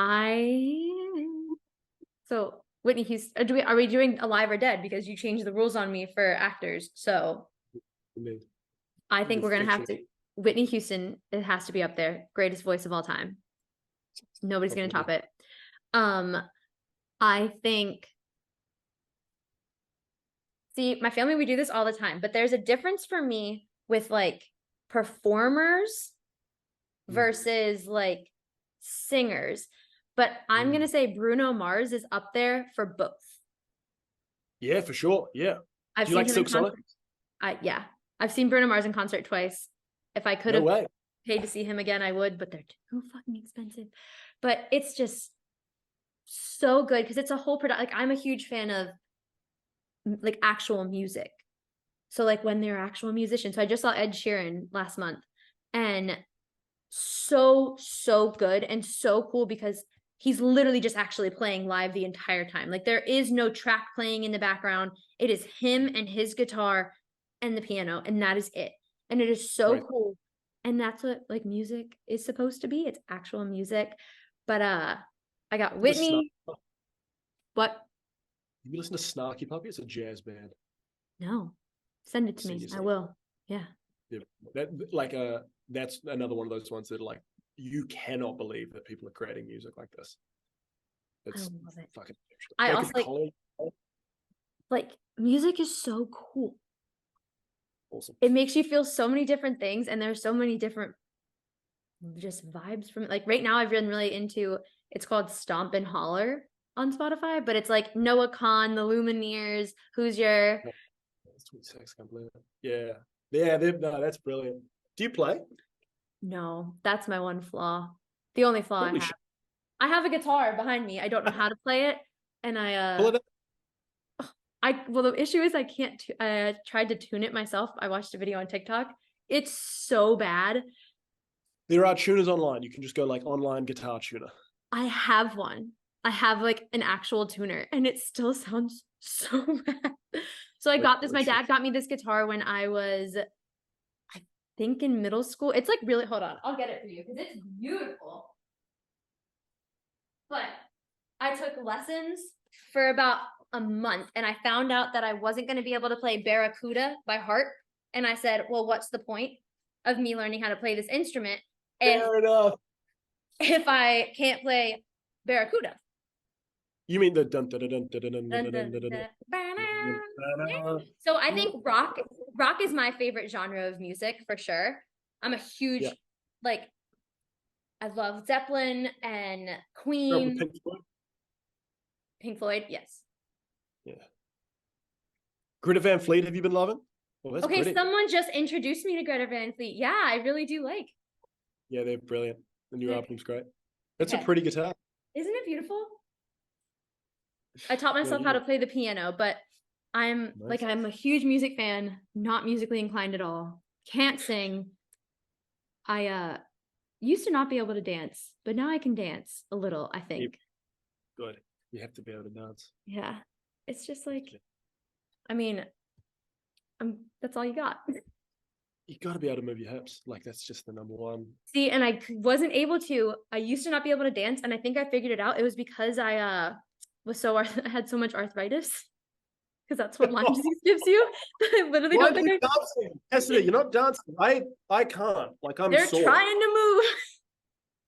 Now I can. Someone's like, who's playing the shakers in the background? It's just my joints, just my hip joints. It's just my hip joints. They snap, they crackle, they pop. Hell yeah. Yeah, but now they're good. Throw down in the back. You're like, it's just Cassidy. Just kicks them up, like all about it. Yeah. Oh, I had him on down. When you drop down into a squat and your knees just go. Yeah, absolutely. Yeah, I've sat down already. I've got terrible joints. Yeah. They're no good for anyone. Being old sucks, but we're not old yet. You're not allowed to say that at 25. You're just not allowed, man. Oh, oh, my glory days. I remember when I could run. Behind me. Like, you're 25. That is something I feel like I was like I said, like I missed out on a lot of the fun stuff. Like I didn't get to go away to college and have like the what you see in the movies. Like this is fun stuff though, what you're doing now. But that's what I'm talking about. But like now I'm getting to do, but it's like what on my terms and what I want to be kind of doing. And it's so much better. Hell yeah, it is. It's just great. Hell yeah, it is. I'm so excited to be 30. My friends are like, oh my God, don't talk about how old we are. And I'm like, bring it on, please. 30 sounds nice. 40 sounds good. Yeah. 50, pretty sexy number. Like, yeah, 60. I think 60 sounds fabulous. Ooh. Like, ooh. Get me some right here. What about it? It's gonna be so all good. About it. Rock right here. We're good to go. Rocking it. I might not at that point. We'll see. I'll rock a bald. Like, we're good to go. Bald, it's fine. It's great. Wigs, oh, good. Wigs are a thing. Yeah, they're great. A little salt and pepper, bald head. You can just paint it depending on your mood, like a mood ring, but a head. I'd love to wear a wig. I'd fucking love to wear a proper wig for like an event. Fuck, that'd be fantastic. Did your TikTok get bombarded with the Harry Styles wearing a wig last year? No, I didn't have TikTok last year. I've only had TikTok for 5.5 or 6 months now. Oh my God, shut up, really? Yeah. That's so incredible. Yeah. You just did the damn thing. Angela Bassett did the damn thing. Oliver Mills did the damn thing. No, do not put me in the same sentence as Angela Bassett. I have not earned it. Yeah, I didn't have any social media till 6 months ago. I didn't have. When I was going through my first like bout of depression at 16, I did like I thought that it was all like what you were saying before, like because I wasn't going to parties, I wasn't in photos, I wasn't in people's Instagrams, I didn't exist online, and so I thought like I am online and people can see that I am on Instagram, but I'm not like I have nothing to show, I have nothing to share. Fuck this, I'll delete it. Like I'll run my own path, and because then it doesn't look so bad. And I just never got it back for ages. I've dabbled with it here and there. I've dabbled with social media, but I never stuck to it properly. Yeah. And then 6 months ago, we started posting stuff on. Like I was on TikTok for a month and a half before I made an Instagram. Like I think I had 100,000 followers on TikTok, and I was like, "Fuck, I should probably make an Instagram now." That's so good. That's like you're blowing my mind right now. That's so fascinating. That's good job. Like that's just really fucking cool. I admire people so much who get off of social media. My one really good friend, she deleted her Instagram a while ago. And I'm like, I know I have such a codependency on social media, which is bad. But like particularly TikTok, I'm a TikTok stan because personally, I like that it's curated just for me and that mine is different from everyone else's. And I only see the things that matter to me. And it's fabulous. And yeah, it's fast food. Like it is fast paced. It's it's like it's lots. It's very Moorish, but it's good. Like it can be good in small doses. And I think, like I said, this brain, it gets a little scary at times, and it's nice to just zone out for. I set timers for myself though. I only allow myself to watch it for. I watch TikTok for 30 minutes at nighttime before I go to bed. It's my wind down time. It's a good idea. It's fabulous. It's good to get a little dopamine hit from your social media and then be like, that's enough. That's enough. That's enough. We take dopamine where we can get it. Literally. Where you boys off to? Oh, mate, sorry, I just need to say goodbye to my flatmate. Do you mind if I put it on the podcast? You don't want to be. This is Ryan. G'day, guys. Hey. This is Bryn. They have Hey, guys. they have social media. Kind of a big deal. This is Cassidy. G'day, Cassidy. What's up, guys? We're just heading to the airport, going to Sydney. He's got a girlfriend in Sydney. That's so cute. Love that for you. Thank you. This is my friend with a girlfriend in Sydney. Loves her. Not him, me. Sorry.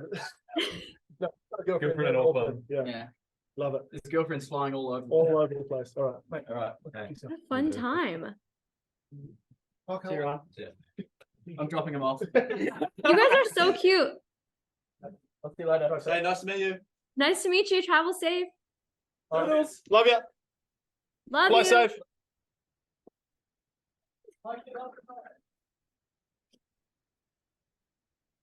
That's so cute.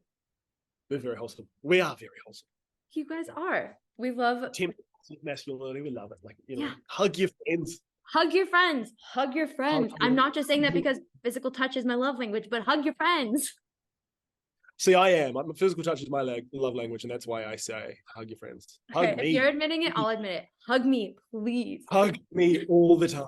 Just if you could just all the time. Hold me. Yeah. When I say hug me, I mean hold me for I mean, just like don't just like and then leave. Like I want 4 or 5 seconds. Upwards of 8 seconds is like a an 8 seconds plus hug.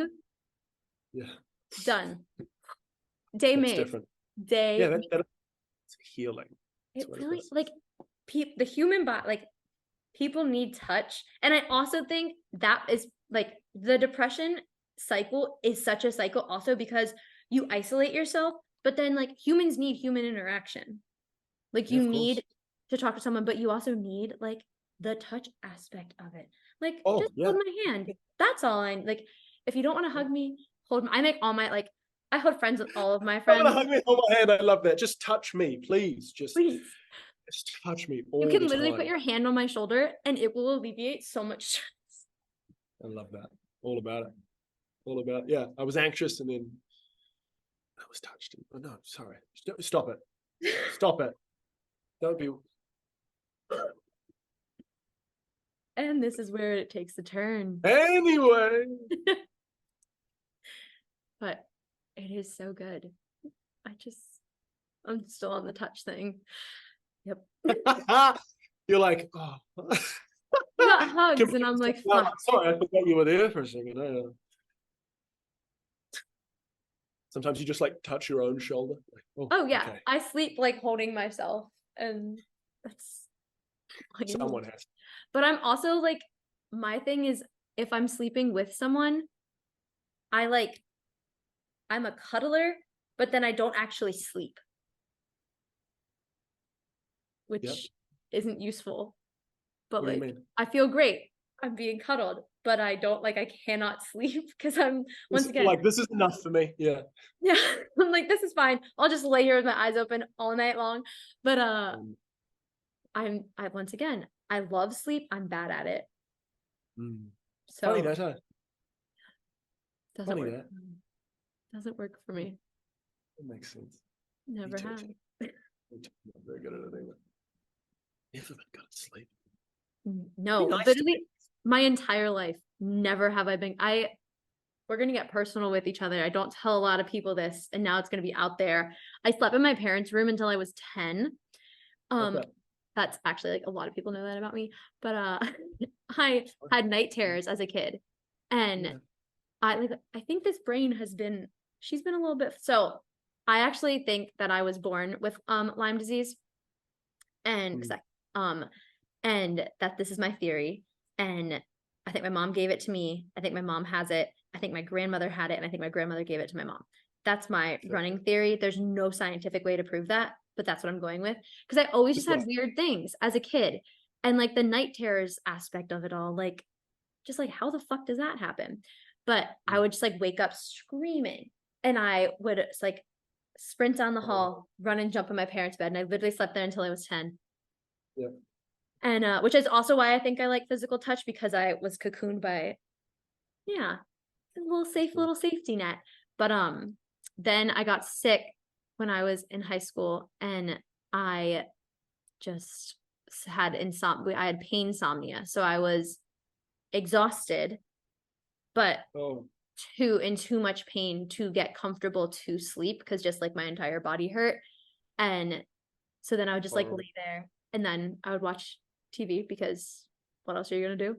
And I've watched so many full series. It's really bad. I used to put on David Attenborough. That was my go to sleep thing.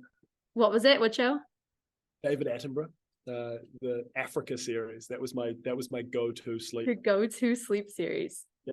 One episode, Cape, I think it was, and I memorized all of the different animal scenes, and it was like, you know, if I got to the salmon fish, which is like 10, 15, 20 minutes in, I'd be like, okay, this is a bad sleeping night. But like, usually I'm out by the butterflies. It was great. Oh my God, that's so good. I just watched new shows, which is probably why I also didn't sleep, because like I've been watching Gossip Girl, and I was like, oh, I need to see what happens next. Jesus, you're like waiting, like, wait, what? I miss a plot point. Yeah. I love that. So that was like not helpful, but then it just got worse and worse, and now here we are. Now I sleep. So then I became dependent on the marijuana to put me to sleep. I was dependent on melatonin and marijuana to put me to sleep, and now I don't take either. Sometimes I take like a gummy if I like really can't sleep, but because then I found that like then I would wake up groggy, and I'm what people call granola, and I just like I'm a little granola-y. I don't know what that means. You don't have that term. It basically just means I do like all natural things. So You're an almond mom. Yeah. You're an almond. No, I'm not an almond mom. I'm a body positivity kind of gal. An almond mom means like you're fat, don't eat that food. I'm not an Oh, almond what? I mom. didn't know that. Yeah, don't call people Oh, almond that's horrible. moms. Oh, no, sorry. I'm not meaning to call you that at all. No. Oh, that's terrible. Yeah, no, you're not that. Oh. Whoops. That was my bad. My lack of knowledge on slang. You need more coffee. That's all you need. So granola you're a granola is it a granola? Just No, one? it's just like your granola, like your granola-y. It's just I'm teaching you some lingo. Yeah, because I do like herbs and teas, and I try to like the sun helps you. Yeah, that's just Yeah. I've gone through the widest spectrum of just mindsets and things, and this is where I'm at now. Love it. We're just trying to figure out what works best for us. Huh? Existing. This is just an attempt at existence. Attempt. So That's the title of this episode. An attempt at existence? An attempt at existence. Love that. It's a I'm gorgeous- taking it that's from how- you. It's your bio. Yeah, I forgot. I just changed my bio to that. I really like it. I like it too. I really like it. It's It is what it is. It is what it is. What it is. The worst possible thing of all time happens to you. It is what it is. It is what it is. It is what it is. Sad. Or like, it's for the best. Or like, you'll learn, like, you'll be grateful for this. Bitch, no. Oh, we talked about that yesterday. No, the lessons But that, it's okay. nice. So like, we have both, I'm speaking on behalf of both of us right here for a second. We've both learned so much from our mental health struggles that we have gone through. And like, yeah, I might be a little bit of a better person for it. But also, these lessons, I didn't have to go through them. Devastated. Yeah, I wish I didn't have to go through this. But you're Yeah. doing a kick-ass I'd job. love this. Yeah, I'd love this wisdom without the pain. That'd be great. That's exactly it. The wisdom without the pain would be fabulous. Because like, I like who I am. I like where I'm at. And I know for a fact that like, I would not be here and I would not be the kind of person I am if I hadn't gone through all this shit.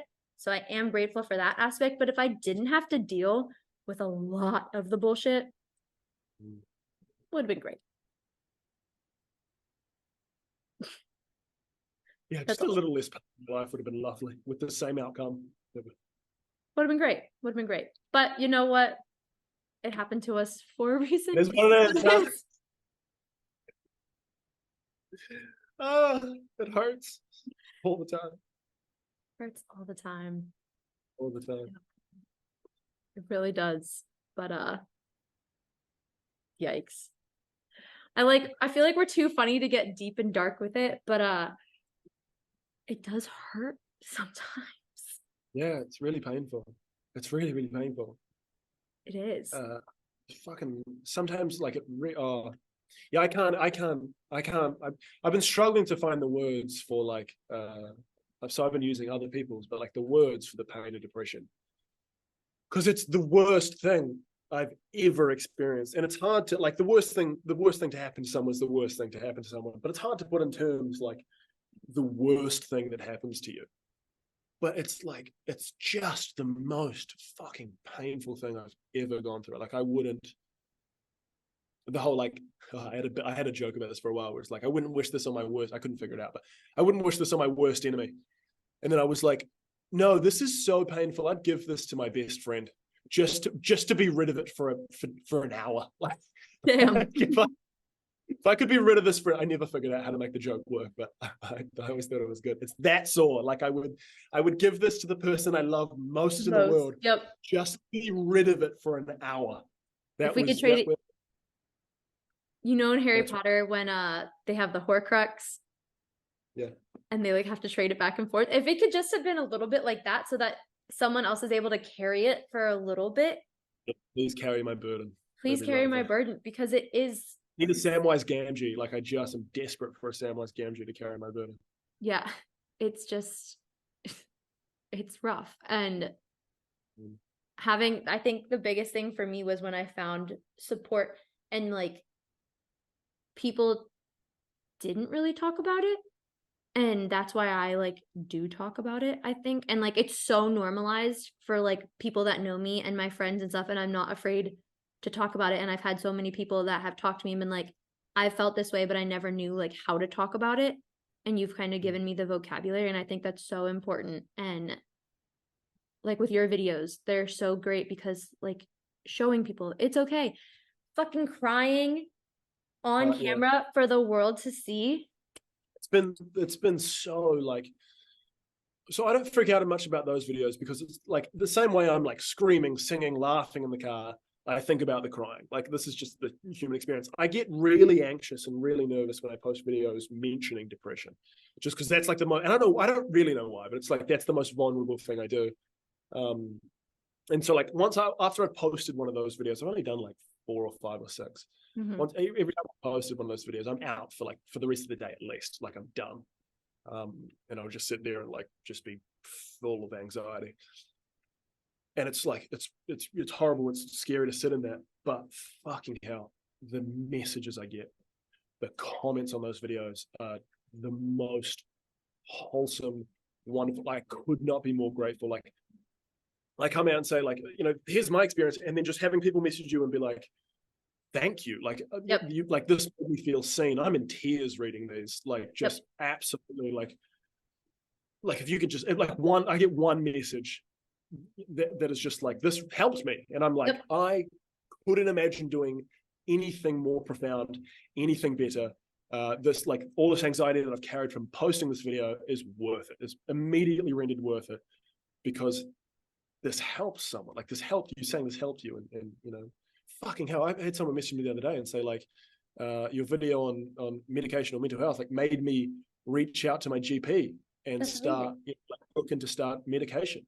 Yeah. And I'm bawling my eyes out reading this. Like that's what an incredible thing Yeah. to have helped someone do. Like, and fuck me, what a beautiful thing for like someone to message me that is like, oh, that's what I think about is like the person sitting there writing like, hey, like, you know, because what a vulnerable thing to send to someone that you've never met. That's just, you've seen a video and like it's resonated with you. Like I'm so grateful. I've never had a negative experience in the people, because I get stopped every now and then, like walking around. Never had a negative experience with it or interaction. People are so like, thank you so much. We love what you're doing. And I'm like, well, thanks. Like try not to fucking break down in tears. It's gorgeous. Like it's like seriously, I could not be, I would ramble about this for forever. I could not be more grateful. Go for it. No, that's like, I'm not famous in any sort of shape or form, but like if I get, what I always say is like, hold on, I'm not famous. No. people stop you, that means you're famous.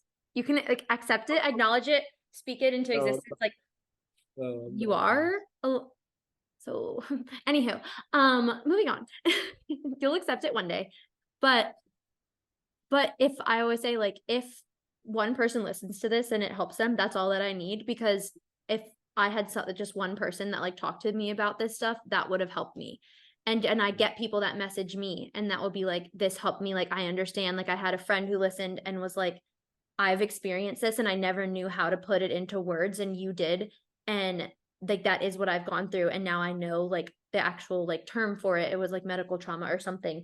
And the other day I started TikTok. I've made like 3 so far, because my therapist told me I had to. And can we talk about that? Have you mentioned that before on the podcast? I think that's the funniest fucking thing I've ever heard in my entire life. Cassidy's therapist told her to make TikToks. she straight up did. That's the fucking funniest thing I've ever heard in my entire life. I'm obsessed with that. To go into your therapist and be like, here's my problems. Here's X problem I'm having. And then for them to be like, have you tried making TikToks? I fucking love that. That's incredible. Hey, I'm all about that. I'm obsessed with that. I think that's hilarious. you know, we'll see if she knows what she's talking about. I think she does, but I don't know. But I was like super. Oh God. Yeah.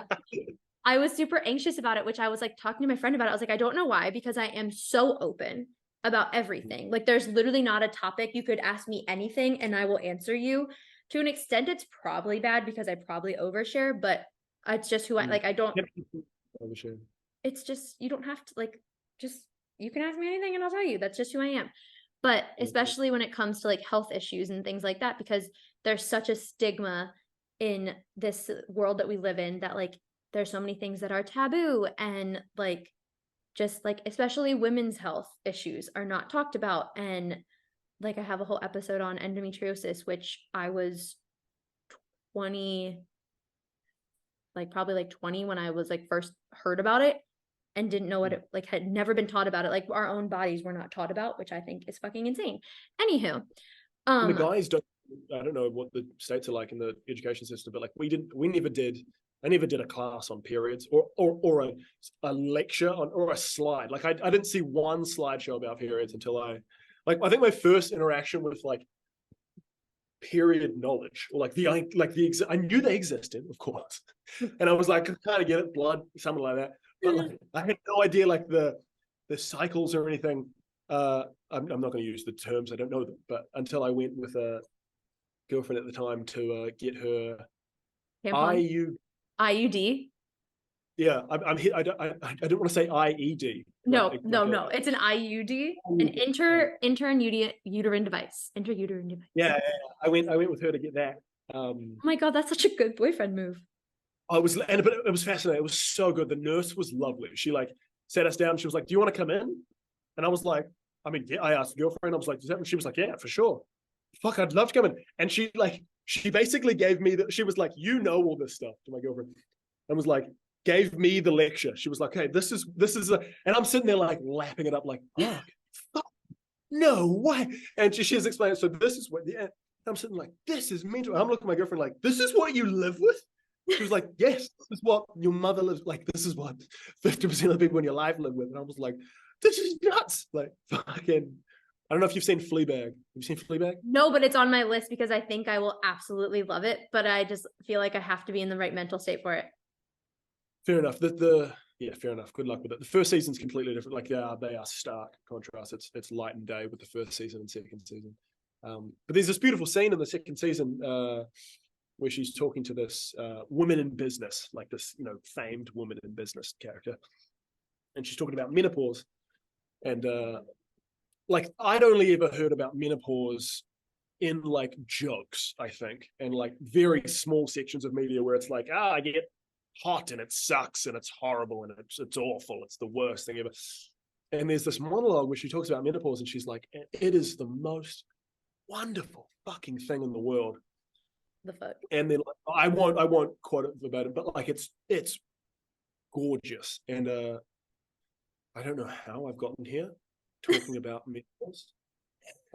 But it's fascinating. It's a beautiful scene. Like, and like, fuck, if you're not going to watch the show, watch that scene. It's gorgeous. I will, yeah. Bridges, phenomenal writer. Oh. It's exceptional. The stage show's fantastic as well. But yeah, sorry. How do we get to? Yeah, sorry. The guys have period education and health, and I was like, that's a big part. I think that we missed out on. I was like, this is a thing. Like, this is 50% of the population go through this. You're like, women in your life go through this. I should probably know something about this. Like, and yeah, it was fucking hilarious sitting down. I was like 20, I think, or maybe 21, which is late. Like, and this nurse was like pointing at me, like giving me this lecture. She had like slides and everything. I'm like, okay, all right. So, like fascinated. Yeah, it's so funny you brought that up because my last semester of college ever, I was in a health communications class and it was my favorite class. I did not think I was going to like it. I was like, this is going to suck. And I was like, oh, I think I meant to do this actually, because this was fascinating. But my group's project was on menstrual health hygiene. And it was me and 3 guys, my group. And the second I brought that up, all of the guys were like, I thought they were going to push back. They were like, yeah, that's such a great idea. And like, they were so into it too, because they said the same thing you said, like, we weren't taught this and we should be taught this because in order for us to be good sons, good brothers, good friends, good partners, we should know these things and be able to support our partner in a way that like we actually understand what they are going through in the best possible way we can, because there's no way to actually understand it unless you are going through it. But even women, we're not taught everything. So I'm 25 and it wasn't until I was 24 last year that I learned that a cycle is 4 different, like your period is actually 4 different phases. And we Yes. weren't taught that in school. We weren't taught that at all. You're taught your period is 20. You're going to send me on a tangent, and I'm so sorry, but your period is Please. 28 days long, and you get your period and you bleed for 7 days, and you ovulate, and you can, it's like they also lie to you about what ovulation is. And then you sit there, and I'm like, well, that doesn't make sense, because my period was never, ever 28 days. It was like 21 at best. I had a fucked up period situation, and I also had a hysterectomy last year, so I no longer have them, which is fabulous. But That's the word. Love that for you. Gorgeous. love that for me. Thank you. It really is. I went to a new gynecologist on Monday, and she also said, love that for you. That's so great. She was like, you never have to worry about getting pregnant. You never have to worry about anything else down there. I was like, yeah, thanks, girl. You're like new therapist, new gynecologist, like new year, new me. I'm New year, swapping new out. me. It's perfect. But it just like blew my mind when I learned that. I was like, I'm 24 and I did not know this about myself, because we're not ever like, we are so, things are put into such little, you can't talk about that. Like, it's so hush hush. And like, even when I was sick, people ask you how you are, and I would just respond, I'm fine. I'm fine. Yeah. And so that's actually why, like, now I like say, like, I don't have, it's like it's a running joke, like, I don't have emotions. Cass doesn't have emotions, and I'm getting better at it. But I like actually honestly, like, I couldn't name emotions, and it's because I like had tricked my body into, I would just say I'm fine and mask what I was actually feeling. Sure. Yeah. Absolutely. And That makes sense. it's just so fucking crazy. Like, we should just be able to talk. Like, I should just be like, hey, how are you feeling? And I feel like, actually, my back is fucking killing me. My stomach has been bloating for 4 days, and I'm exhausted. Yeah. And this is the worst period of my fucking life. And I just want to curl in a ball and cry. Fine. Sometimes you're gonna do that. Sometimes you do. Sometimes. Yeah, that's fine. If you need to get ice cream, like, we'll go get ice cream. Of course. Any day. It's good. Cure. You're good to go. The cure. Always treat yourself. Cure to anything. It's great. My friend was over last night, and she got her period while she was here, and she was like, can you make me cookies? I was like, oh, you don't even have to ask. I'm already in the kitchen. Already in the kitchen. Of course. Yeah. Yeah, I love that. That's gorgeous. Oh, that's really cute.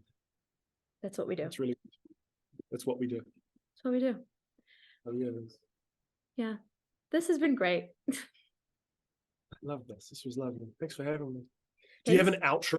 Like, how did you, because I'm always fascinated, like, how do you end a podcast? Yeah, we do. So everybody, Amazing. This is brilliant. everybody, thanks for listening so much to Oliver and I talk about literally whatever the heck we wanted to. And you know what? Sometimes that's just what you have to do. And now Oliver's going to give us our song of the episode, because at the end of every episode, we recommend a song.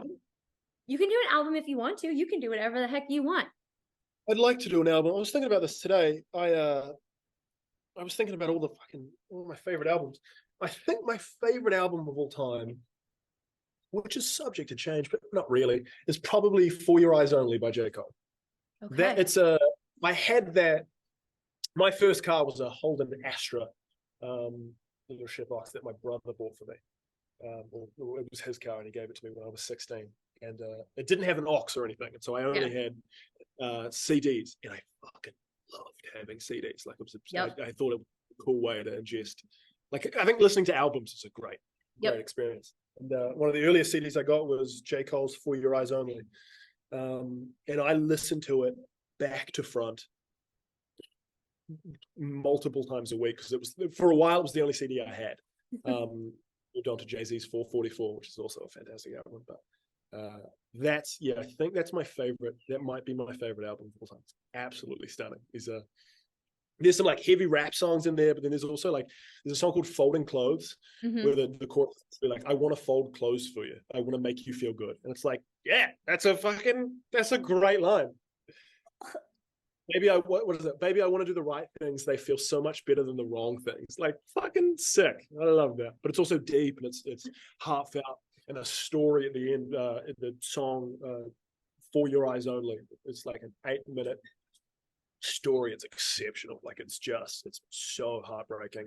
It's the story writing is phenomenal. It's a cool story about how he wrote it. So yeah, for your eyes only. There we I'll have check it. out. For your eyes only. I'm still hung up on if someone told me that they wanted to do my laundry, I would simply cease to exist. So What I'm about to go do now. That's it. what a great time. Well, I hate. I love doing laundry actually. I love that for you. It feels good having it done. Like there's few things better than clean sheets. Yeah. Like I had like clean, fresh sheets and an everything shower. You know what I mean by an everything shower? Yeah, obviously. Yeah. Yeah. And everything I don't know what an everything shower means for guys. Aren't every shower an everything shower for men? No, I don't think so. No, sometimes you go a bit more in depth. You know, like I don't wash my hair a lot, but like, you know, like it's a hair wash. Well, I'm not shaving. No, I am shaving, just not my legs. And you know, like it's just everything that needs to be done. And yeah, just like a big old everything shower when you then end up at the bottom crying. And then you just get up. What's in and it? It involves a cup of tea, an orange, and a panic attack, and then a couple of songs, like a performance, usually. Full performance. If before I get in the shower, I have to set up the cue correctly. And if my cue is not set, if something gets fucked up, the whole shower is just done for. And we have to start again. It's good to play an album. Just put an album on. But sometimes it's like I gotta have when I used to get a period, I had horrendous PMS. And I would just that would be it was I don't really understand. So it's before you get your period, you're in something called the luteal phase.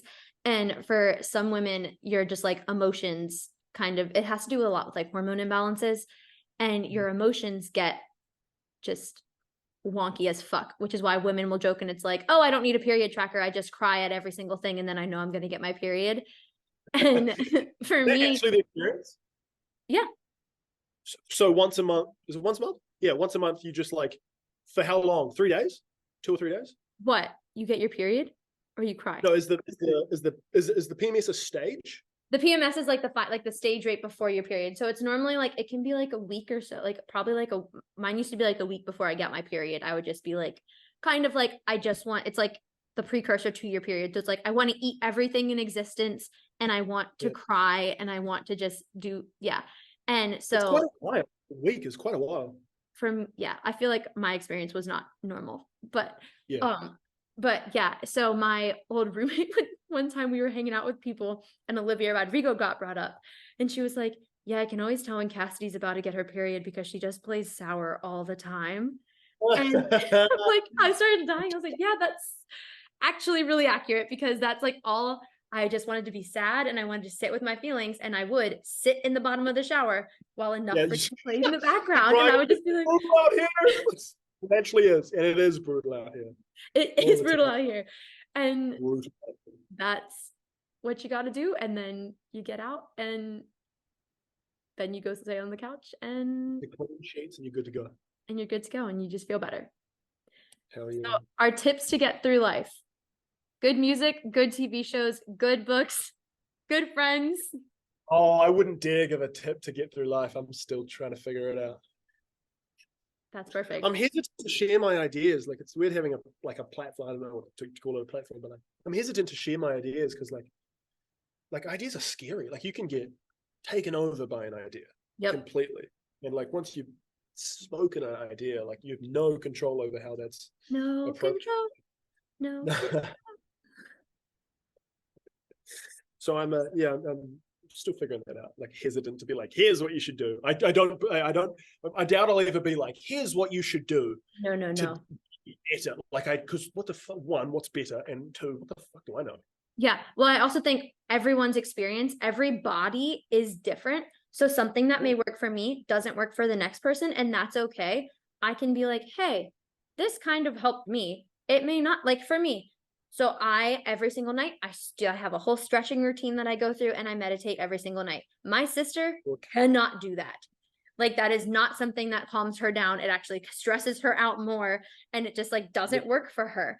And that's fine. Like that helped me a lot. That's not the tool that's going to help her. Like that's not, every person has their own toolkit.